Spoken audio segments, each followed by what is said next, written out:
स्वागत है दोस्तों आपके अपने चैनल 10वीं बाय दीपक सर में। आई होप आप अच्छे होंगे, स्वस्थ होंगे, अपनी पढ़ाई को अच्छे से करते होंगे।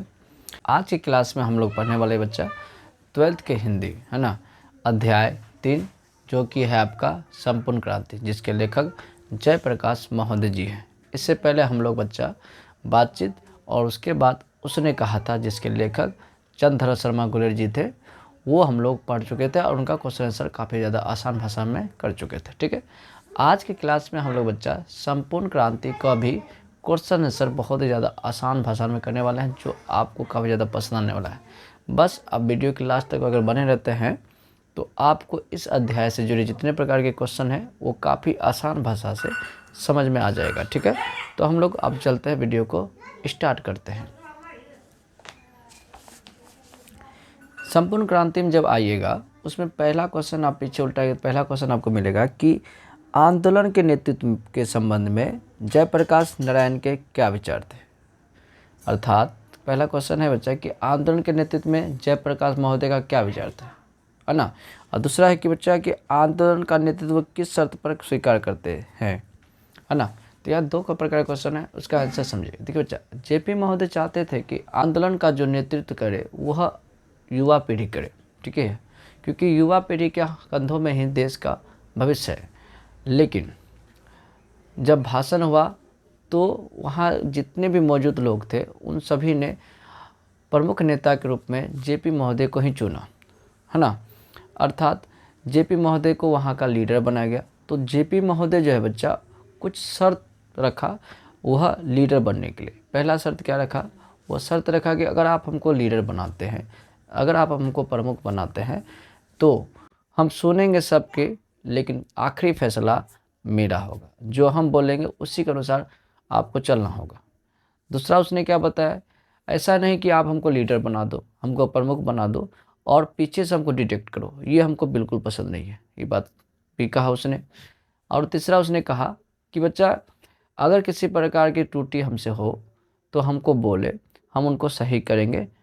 अगर ये सभी बातें मंजूर है तब हम जो है इस आंदोलन का नेतृत्व करेंगे, नहीं तो नहीं करेंगे। ये सभी शर्त जो है जेपी महोदय रखे थे, है ना। तो आप आसानी से इनको समझ के लिख पाएंगे, कोई दिक्कत इसमें नहीं है। चलिए अब आते हैं बच्चा हम लोग नेक्स्ट क्वेश्चन में आते हैं। नेक्स्ट क्वेश्चन में है बच्चा, जयप्रकाश नारायण के छात्र जीवन और अमेरिका प्रवास का परिचय दे।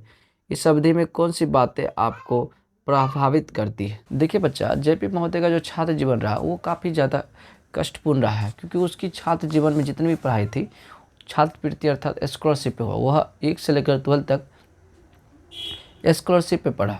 वह 12th में आईएससी किया था, अर्थात इंटर साइंस से वो पढ़ाई किया था।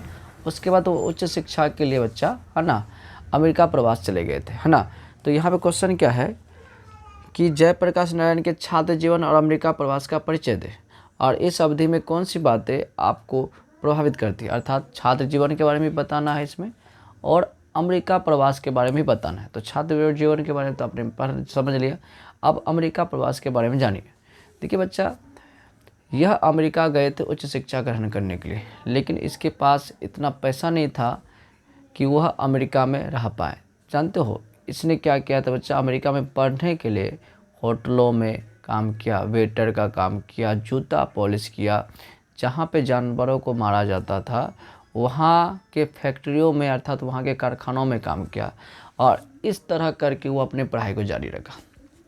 अमेरिका में ये 3 से 4 व्यक्ति रहते थे, 3 से 4 बंदा रहते थे। ठीक है, और एक रूम था जिसमें कि एक ही चौकी था, अर्थात एक ही बिस्तर था बच्चा, जिस पे एक पर्सन सोते थे। एक गोरा लोग तो निश्चित था, एक गोरा तो सोता ही सोता था, उसके साथ कोई एक सोते थे, बारी बारी सोते थे। अर्थात बहुत कष्ट के रूप में इसने अपनी पढ़ाई किया है अमेरिका में।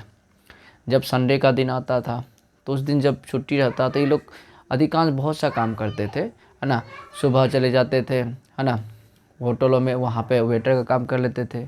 उसके बाद वह रेस्टोरेंट सब का जितना भी चादर होता है, बड़े बड़े होटल का चादर बिस्तर उतर होता है वो सब खींचते थे। उसके बाद शाम को वो जूता पॉलिश करते थे, रात में वह बर्तन साफ करते थे। इस प्रकार वह जो है कि अपनी शिक्षा को बाधित ना होने दिया और अपनी शिक्षा को ग्रहण किया। अर्थात हम लोग बात करें दोनों के बारे में कि छात्र जीवन और अमेरिका प्रवास, इन दोनों में सबसे ज़्यादा प्रभावित कौन किया, तो हम लोग बोल सकते हैं कि इन दोनों में सबसे ज़्यादा प्रभावित हमको अमेरिका वाला किया है ना, क्योंकि अमेरिका का में जो उसने पढ़ाई किया वह बात जो है बच्चा सीधे दिल पे आकर लगता है कि एक छात्र अपने पढ़ाई के लिए इतना कुछ करता है जो कि स्टूडेंट के लिए बहुत बड़ी सीख है।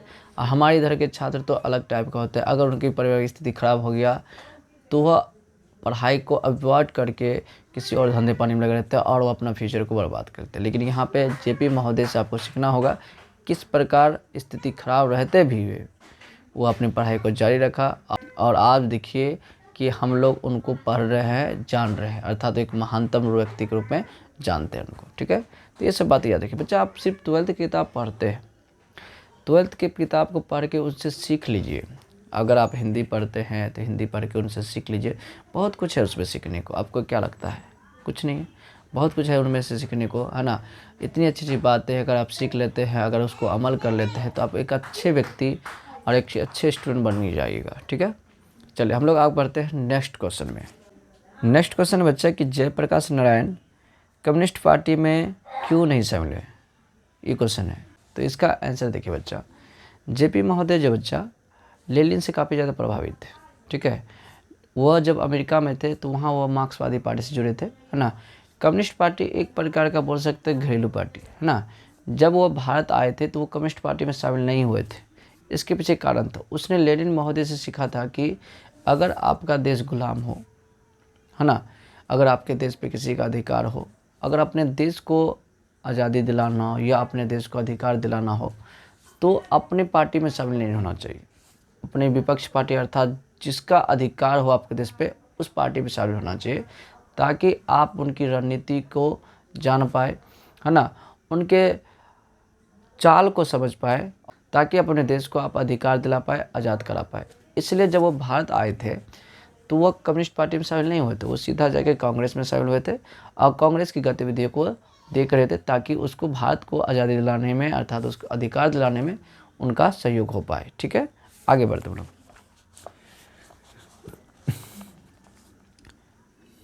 4 का कौन नंबर क्वेश्चन है बच्चा, अगर कोई डेमोक्रेसी का दुश्मन है तो वो लोग दुश्मन है जो जनता के शांतिमय कार्यक्रमों में बाधा डालते हैं, उनकी गिरफ्तारियां कराते हैं, उन पर लाठी चलाते हैं, गोलियां चलाते हैं। इनका हम लोग को, है ना बच्चा, सप्रसंग व्याख्या करना है। ठीक है, सप्रसंग व्याख्या में हम पहला वीडियो में बताया, दूसरा वीडियो में बताया, ऐसे आज भी बता देते हैं। सप्रसंग व्याख्या में आपको जो स्टेटमेंट दिया रहता है, जैसे अभी जो स्टेटमेंट पढ़े हम, आपको वो स्टेटमेंट के बारे में बताना होता है कि ये स्टेटमेंट कहाँ से लिया गया, इसके लेखक कौन है।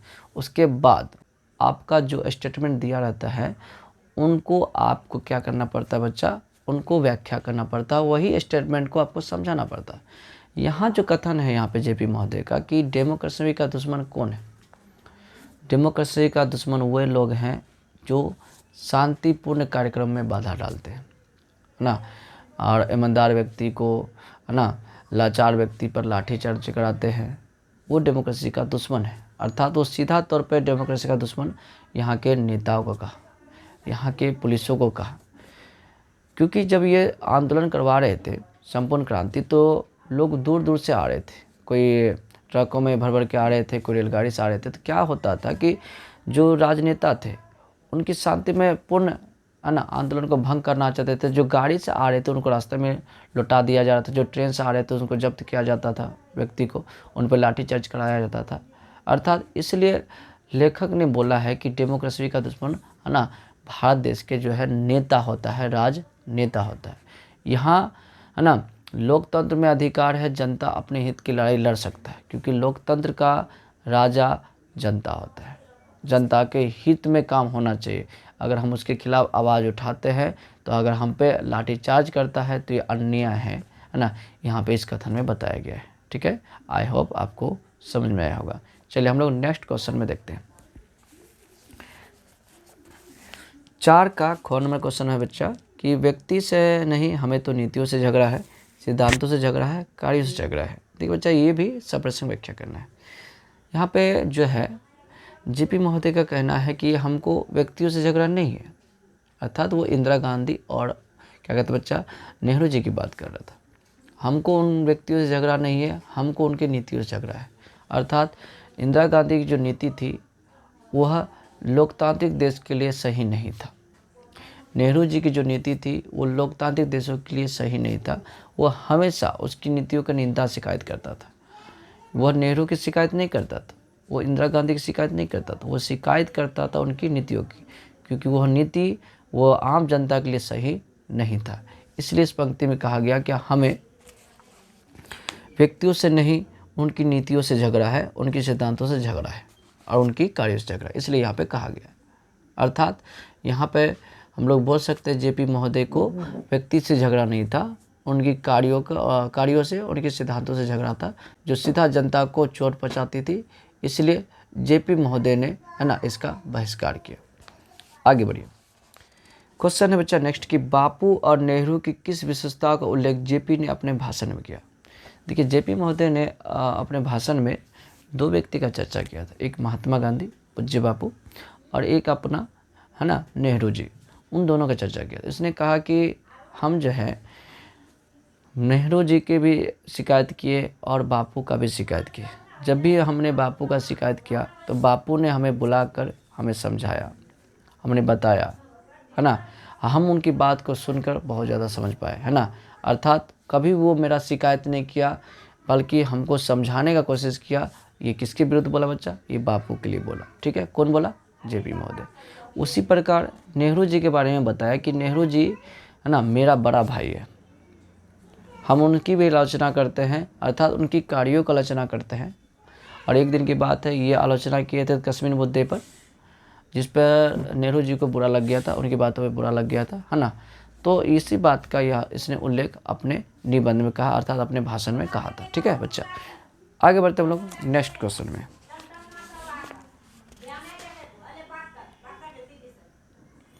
क्वेश्चन है बच्चा, भ्रष्टाचार की जड़ क्या है?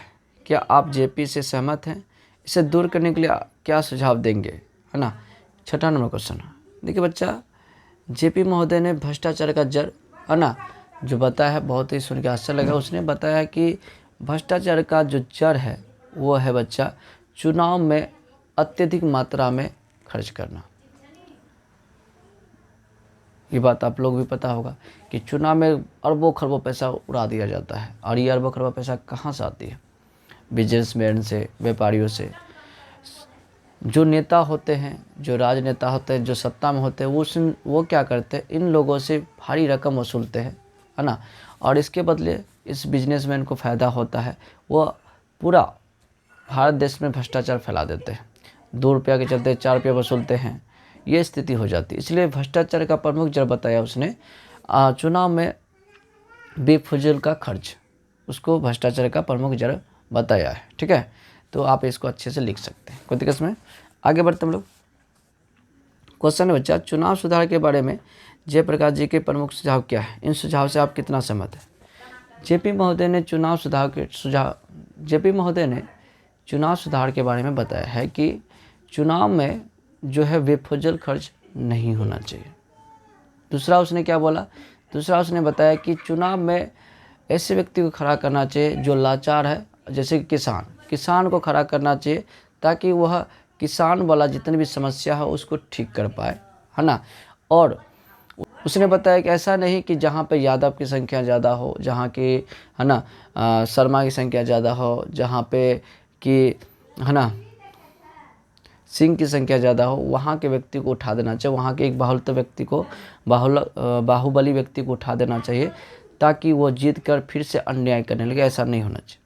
ऐसे व्यक्ति को उठाना चाहिए जो कि समाज के लिए वरदान साबित हो, जो कि कष्ट देखा हो, जो कि पीड़ा देखा हो, वैसे व्यक्ति को उठाना चाहिए, ताकि हमारा भारत देश एक सच में लोकतांत्रिक देश बन पाए। इस बात से हम बिल्कुल सहमत हैं जेपी महोदय के साथ। चलिए, अब आखिरी में एक क्वेश्चन है, दिनकर जी का निधन कहाँ और किन परिस्थितियों में हुआ था? इसका आंसर बच्चा आपको देना है। आप देखते हैं कौन बच्चा कमेंट करके कैसा आंसर देता है। जिसका आंसर रहेगा हम कमेंट करके अवश्य बताएंगे। अगर आपको क्वेश्चन आंसर नहीं आता है तो हमें कमेंट करिएगा, हम आपको अवश्य इसका आंसर बताएंगे। ठीक है बच्चे, अगर मेरे वीडियो को आप देख रहे हैं, अगर पसंद आया तो उसे लाइक कर दीजिएगा, सब्सक्राइब कर दीजिएगा। ठीक है, और अपने दोस्तों के साथ शेयर भी कर दीजिएगा। हम लोग मिलेंगे नेक्स्ट वीडियो में, है ना। 4था अध्याय जिसका शीर्षक बच्चा अर्धनारीश्वर, जिसके लेखक बच्चा रामधारी सिंह दिनकर, उनके बारे में हम लोग जानेंगे। ठीक है बच्चा, तब तक के लिए लेते हैं बच्चा आपसे विदा। धन्यवाद। जय हिंद, जय भारत।